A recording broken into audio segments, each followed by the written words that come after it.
Good morning children. आज हम लेकर आए हैं आपके लिए वाक्यांश बोधक शब्दों का एक अभ्यास। इस अभ्यास के अंतर्गत हम आपको कराएंगे कुछ शब्दों का अभ्यास, जिसमें हम देखेंगे कि किस प्रकार एक शब्द के द्वारा हम पूरे वाक्य के अर्थ को स्पष्ट कर सकते हैं। तो यहाँ वाक्यांश बोधक शब्द के अंतर्गत आपको दिया गया है कि अनेक शब्दों के लिए एक शब्द आपको चुनना है। यहाँ विकल्प के रूप में ऑलरेडी यानी हमें प्रश्न के साथ में कुछ शब्द दिए गए हैं संकेत के रूप में, जिन विकल्प में से ही यानी ऑप्शंस में से ही हमको उनके उत्तर चुनकर लिखना है। विकल्प है सत्यवादी, सर्वज्ञ, पराधीन, निर्बल, दयालु और चित्रकार। ये सारे शब्द हैं। अब यहाँ पर हमें प्रश्न में जो शब्द दिया उनको देख लेते हैं कि जो दूसरों के अधीन हो, जो दूसरों के अधीन हो यानी कि अंडर में हो, जो स्वतंत्र नहीं हो, खुद अपनी मर्जी का मालिक ना हो, जो दूसरों के अधीन हो। तो जो दूसरों के अधीन होता है वो व्यक्ति कौन कहलाता है, क्या होता है? वो व्यक्ति हो, चाहे इंसान हो, चाहे देश हो, कोई संस्था हो, कोई भी हो सकता है दूसरों के अंडर काम करने वाला, खुद का ना हो, तो वो कहलाता है पराधीन। ये पर अधीन, दूसरों के अधीन, तो क्या मिला उत्तर हमें? पराधीन, यानी कि जो दूसरों के अधीन हो, जिसका खुद का कोई मत या विकल्प ना हो। तो हम क्या लिख सकते हैं यहाँ पर? पराधीन। अब बात आई दूसरे वाक्य की तरफ। सदा सत्य बोलने वाला, ऐसा व्यक्ति जो सदा सत्य बोलता है क्या कहलाता है? कह सकते हैं कि वो एक सत्यवादी है।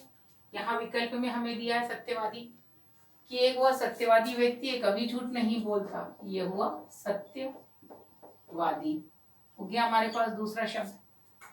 अब बढ़ते हैं अगले शब्द की तरफ। कहा गया है जिसमें बल ना हो, ऐसा व्यक्ति जिसमें बल ना हो, साहस ना हो, तो निर्बल यहाँ दिया गया है हमें। निर्बल यानी कि उसमें तो बल है ही नहीं, वो तो निर्बल है। आप लोगों ने वैसे भी आपकी पहले वाली जो कविता पढ़ी थी कि नव इतिहास रचाएंगे, उसमें हमने पढ़ा था निर्बल दुर्बल लोगों की सहायता करने चाहते हैं बच्चे। तो निर्बल दुर्बल कौन होते हैं? जिनमें बल ना हो। चित्र बनाने वाला व्यक्ति कौन कहलाता है? तो यहाँ पर चित्र से ही पता लग रहा है हमको, चित्रकार। तो आप यहाँ क्या लिख सकते हो? चित्र बनाने वाला कौन कहलाता है? चित्रकार लिख लिया आपने। अब अंतिम वाक्य दिया सब कुछ जानने वाला। तो यहाँ अपने पास दो विकल्प बचे, सर्वज्ञ और दयालु। तो दयालु तो ऑब्वियस सी बात है, दया से संबंधित होगा। बचा सर्वज्ञ।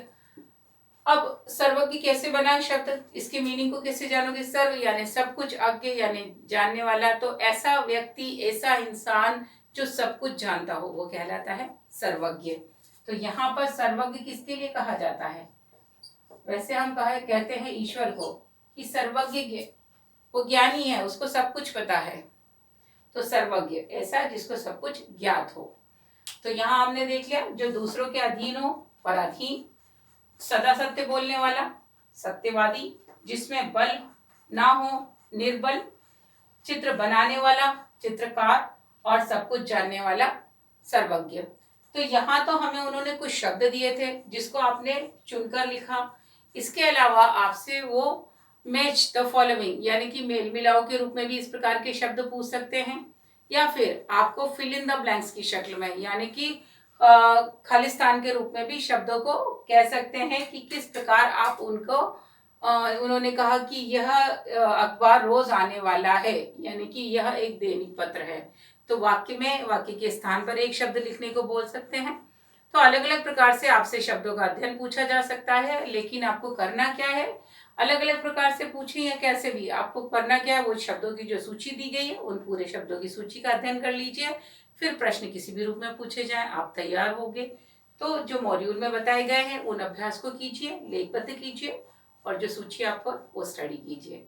इसी उम्मीद के साथ, इसी आशा के साथ कि आप अभ्यास कर रहे हो और अपनी सेहत का ध्यान रख रहे हो। हम आपसे फिर मिलेंगे, तब तक के लिए टेक केयर, बाय।